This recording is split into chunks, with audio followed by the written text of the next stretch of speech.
Pernah kepikiran nggak sih, kalau kata-kata yang kita pakai tiap hari itu sebenarnya punya superpower? Beneran loh, kekuatan buat meyakinkan, buat menginspirasi, dan bahkan buat mengubah cara orang lain melihat dunia. Nah, kekuatan super itu namanya diksi, dan hari ini kita bakal kupas tuntas cara menguasainya. Oke, biar kebayang, kita langsung lihat contohnya ya. Coba perhatikan. Di kiri ada kalimat, ia melihat bunga. Ya, kita ngerti maksudnya, tapi rasanya biasa aja, datar. Sekarang, geser ke kanan. Gadis itu mengagumi mawar merah yang mekar. Nah, kerasa banget kan bedanya? Tiba-tiba di kepala kita muncul gambaran yang jauh lebih hidup, lebih berwarna, dan lebih punya rasa. Pertanyaannya, apa sih rahasianya? Apa yang bikin kalimat kedua itu jauh lebih kena? Jawabannya simpel, cuma satu kata, diksi. Ini bukan sekedar milih kata, tapi milih kata yang paling pas untuk menciptakan efek yang kita mau. Ini dia peta perjalanan kita hari ini. Kita bakal mulai dari ngertiin kenapa salah kata bisa beda makna. Terus kita bedah kekuatan diksi, lanjut ke seninya memilih kata yang tepat, lalu aturan mainnya biar nggak salah, dan terakhir, gimana cara pakainya di dunia nyata. Siap? Yuk kita mulai. Oke, kita masuk ke bagian pertama, kekuatan pilihan kata. Kita bakal bongkar nih, 3 fungsi utama yang bikin setiap kata yang kita pilih itu punya dampak yang luar biasa. Jadi, diksi itu apa sih sebenarnya? Asal katanya dari bahasa Latin, dictionem. Tapi intinya bukan cuma soal punya banyak kosakata loh. Ini lebih ke kemampuan. Kemampuan buat milih kata yang paling presisi untuk nyampein ide, dan yang paling penting buat dapetin efek yang kita inginkan. Ini adalah sebuah keahlian. Diksi itu punya 3 kekuatan utama. Pertama, dia bikin pesan kita jadi super jelas, jadi nggak ada lagi salah paham. Kedua, dia bisa banget ngebangkitin emosi, mau itu bikin orang jadi senang, sedih, marah, atau semangat. Dan yang ketiga, ini yang keren, diksi itu yang ngebentuk suara atau gaya unik kita, entah sebagai penulis atau pembicara.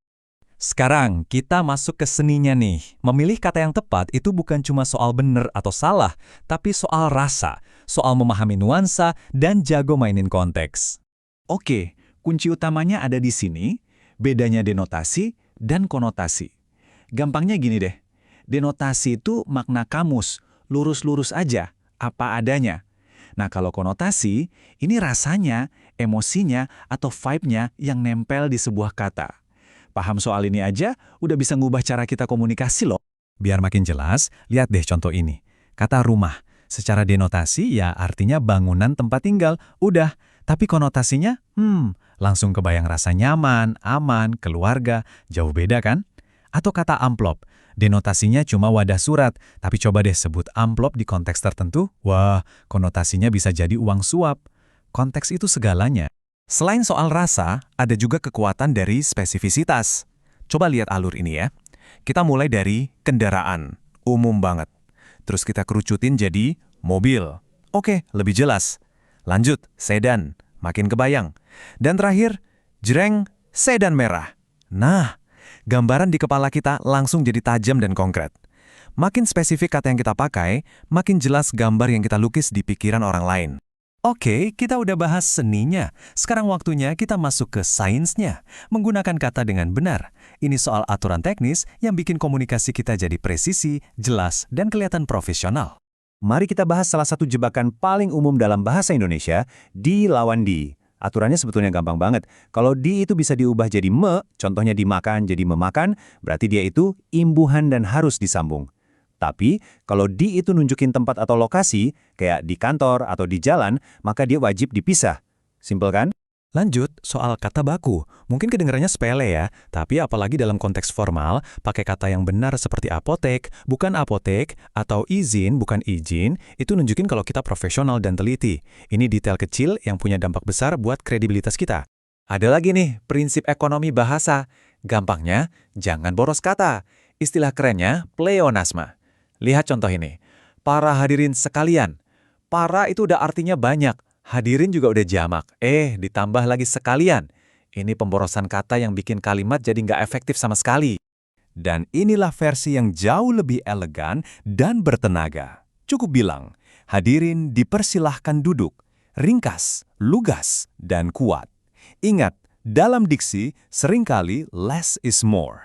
Mantap! Kita sampai di bagian terakhir. Diksi di dunia nyata. Nah, sekarang kita bakal rangkum semua yang udah kita pelajari, Jadi strategi praktis yang bisa langsung kalian pakai sehari-hari. Jadi apa aja nih yang perlu dibawa pulang? 5 hal ini. Pertama, selalu kenali siapa yang Anda ajak bicara. Beda audiens, beda pilihan kata. Kedua, selalu waspada sama rasa atau konotasi kata. Ketiga, jadilah spesifik dan konkret. Keempat, coba deh hindari kata-kata klise yang udah sering banget didengar. Dan kelima, manfaatin sinonim biar tulisanmu bervariasi, tapi pastiin maknanya benar-benar pas. Pada akhirnya, penting banget buat kita ingat kalau diksi itu bukan cuma soal benar atau salah secara tata bahasa. Ini adalah seni. Seni buat membangun jembatan pemahaman antara pikiran kita dan pikiran orang lain. Jadi, saya mau tinggalkan Anda dengan satu pertanyaan untuk direnungkan. Kalau setiap kata yang kita ucapkan dan tulis itu ibarat batu bata yang membangun dunia di sekitar kita. Dunia seperti apa sih yang sedang kita bangun hari ini? Coba pikirkan. Terima kasih sudah menyimak.